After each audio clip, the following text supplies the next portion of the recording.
আসসালামু আলাইকুম ওরহমতুল্লাহ।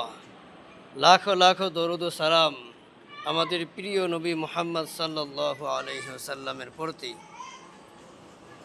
যিনি আমাদেরকে প্রত্যেকটি বিপদ আপদ থেকে বাঁচার জন্য আমাদেরকে দোয়া শিখিয়ে দিয়েছেন। হুজুর পাক সাল্লাল্লাহু আলাইহি ওয়াসাল্লাম বলেছেন, আমরা যখন নৌকায় উঠব, তো নৌকায় ওঠার সময় একটি দোয়া আছে। দোয়াটি পড়ে যদি আমরা নৌকায় উঠি, তো আল্লাহ সুবহানাহু ওয়া তাআলা অবশ্যই নৌকার মধ্যে যত ধরনের মুসিবত আসতে পারে, প্রত্যেকটি মুসিবতের থেকে আল্লাহ তাআলা হেফাজত করবেন। দোয়াটি হলো, বিসমিল্লাহি মাজরিহা ওয়া মুরসাহা ইন্না রাব্বি লাগফুরুর রহিম। আমরা যদি মনে করে এই দোয়াটা পড়ে নৌকায় উঠতে পারি, তো ইনশাআল্লাহ অবশ্যই আল্লাহ সুবহানাহু ওয়া তাআলা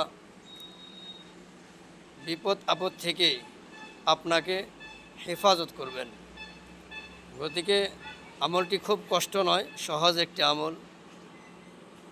ইচ্ছা করলে আমরা সকলেই করতে পারবো।